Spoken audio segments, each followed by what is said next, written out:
அதனால் மறுபடியும் உங்கள் கேள்விக்கு பதில் சொல்கிறேன். தமிழ்நாட்டு அரசியல் தான் இருப்பேன். டெல்லி அரசியல் எனக்கு பிடிக்காதவங்க போக மாட்டேன். எனக்கு கொடுத்திருக்கக்கூடிய ஆணை தமிழகத்தில் 2026க்கு வர வேண்டும் என்றால் இந்த இரமாக தமிழகத்தில் நடந்து கொண்டிருக்கக்கூடிய அதர்மம் ஒரு பக்கமும் தர்மம் ஒரு பக்கமும் நடக்கக்கூடிய தேர்தல். அதனால் கோவை மக்கள் அடுத்த 40 நாட்கள் பார்ப்பாங்க. தமிழகத்தில் எங்கேயுமே இல்லாத அளவுக்கு பணமழை இங்கே பொழியும். கட்சிகள் தயாராகி இருக்கின்றார்கள். இலவசங்கள் அள்ளி தெளிக்கப்படும், அதற்கும் தயாராகி இருக்கின்றார்கள். எங்களுக்கு தெரியும், திமுக முதலமைச்சரே வந்து கோவையில் 40 நாள் உட்கார்ந்தாலும் சரித்திர மார்ஜின்ல பாரதிய ஜனதா கட்சி கோயம்புத்தூர் பாராளுமன்றத்தில் வெற்றி பெறும். நாங்கள் சவால் விடுறோம். தமிழகத்தினுடைய முதலமைச்சர் வந்து 40 நாள் இங்கே கேம்ப் அடிக்கும்.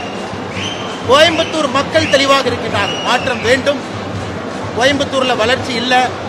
ஆனால் நீங்க சொன்ன நபர் என்ன, திமுகவினுடைய எல்லா அமைச்சர்களும் வரட்டும், முதலமைச்சரும் வரட்டும், 40 நாள் இங்கே இருக்கட்டும். நாங்கள் தயார், மக்கள் தயார். கோயம்புத்தூர் பாராளுமன்றத்துக்கு உட்பட்ட அன்பு சொந்தங்கள் எல்லோரும் தயாராக இருக்கின்றார்கள். தமிழகத்தினுடைய அரசியல் மாற்றம் கோயம்புத்தூரிலிருந்து ஆரம்பமாக வேண்டும். வளர்ச்சிக்கான அரசியல் கோயம்புத்தூரிலிருந்து ஆரம்பமாக வேண்டும். 2024 பிரதமர் அவர்கள் 3வது முறையாக வரும் பொழுது கோயம்புத்தூர் தமிழகத்தினுடைய மேப்பில் இல்லை, இந்தியாவுடைய மேப்பில் இல்லை, இன்டர்நேஷனல் மேப்பில் கோயம்புத்தூரை பதிக்கப் போகின்றோம். அதில் எந்த மாற்று கருத்தும் இல்லை. அதே நேரத்தில் என்னோடு திருப்பூர் பாராளுமன்ற தொகுதியினுடைய வெற்றி வேட்பாளராக இருக்கக்கூடிய சகோதரர் ஏபி முருகானந்தம் அவர்கள் இருக்கிறாங்க. அவர்களுக்கும் எங்களுடைய அன்பார்ந்த வாழ்த்துக்களை தெரிவித்துக் கொள்கின்றோம்.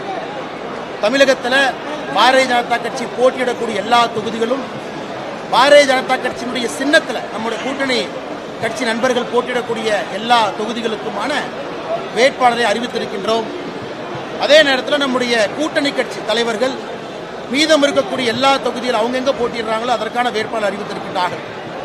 இந்த சரித்திர தேர்தல் 2024 39 பாராளுமன்றத்தையும் தேசிய ஜனநாயக கூட்டணி தமிழகத்தில் வென்று ஒரு பெரிய சரித்திரம் ஜூன் 4ஆம் தேதி தமிழகத்திலிருந்து ஆரம்பமாகும். அதில் எந்த மாற்று கருத்தும் இல்லை. டெல்லி அரசியல் தனக்கு விருப்பம் இல்லை, தமிழ்நாட்டு அரசியல் தான் விருப்பம் ஏற்கனவே கடந்த முறை பேட்டியில் சொல்லி இப்பொழுது அதே தான் சொல்றேன். டெல்லி அரசியல் இருக்க விருப்பம் இல்லை, தமிழக அரசியல் தொடர்ந்து இருப்பேன். நீங்க கேட்க சொல்றேன். மோடி அவர்கள் போட்டியிட என்று உத்தரவிட்டிருக்கின்றார், அதற்காக போட்டியிடுகிறார். மோடி அவர்களுடைய உத்தரவை மதிக்க தெரிந்தவன் நான். குறிப்பாக தமிழகத்தில் வளர்ச்சி எல்லா இடத்துக்கும் வரணும்.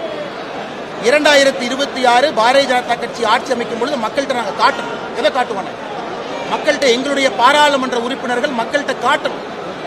1.5 ஆண்டுகள் 2 ஆண்டுகள்ல என்ன மாற்றம் தமிழகத்திற்கு வந்திருக்குன்னு நாங்கள் காட்டணும். அது காட்டினா மட்டும்தான் 2026 தமிழகத்தில் 234 தொகுதிகளிலும் பாரதிய ஜனதா கட்சி நம்முடைய நண்பர்கள் இங்கே வெற்றி பெற்று ஆட்சி அமைக்க முடியும். அதனால் இது மோடி அவர்களுடைய உத்தரவு. மோடி அவருடைய உத்தரவுக்கு நான் கட்டுப்பட்டவன். கோயம்புத்தூரிலே போட்டியிட வேண்டும், கோயம்புத்தூரில் போட்டியிட. நான் ஏற்கனவே சொன்னது போல என்னுடைய அரசியல் தமிழகத்தில் இருக்கும், அதில் எந்த மாற்று கருத்தும் இல்லை.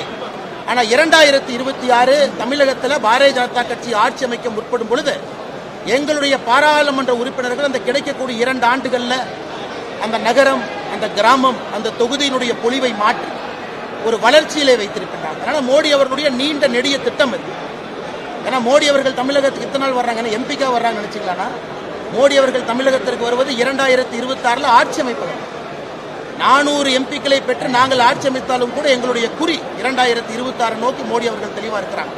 ஆனால் இப்ப கிடைக்கக்கூடிய எம்பி மக்களுக்கு நாங்கள் வேலை செய்து காட்ட வேண்டும், அந்த நம்பிக்கையை கொடுக்கணும்.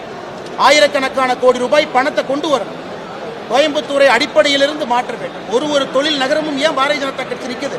பாரதிய ஜனதா கட்சி ஏன் திருப்பூர்ல நிற்குது? பாரதிய ஜனதா கட்சி ஏன் சென்னையில் 3 இடத்துல நிற்குது? பாரதிய ஜனதா கட்சி ஏன் பெரிய நகரத்தில் நிற்குது? பாரதிய ஜனதா கட்சி ஏன் மதுரையில் நிற்குது? பாரதிய ஜனதா கட்சி ஏன் தென் பகுதியில் நிற்குது? பாரதிய ஜனதா கட்சி எதற்கு மத்திய பகுதியில் இருக்கு?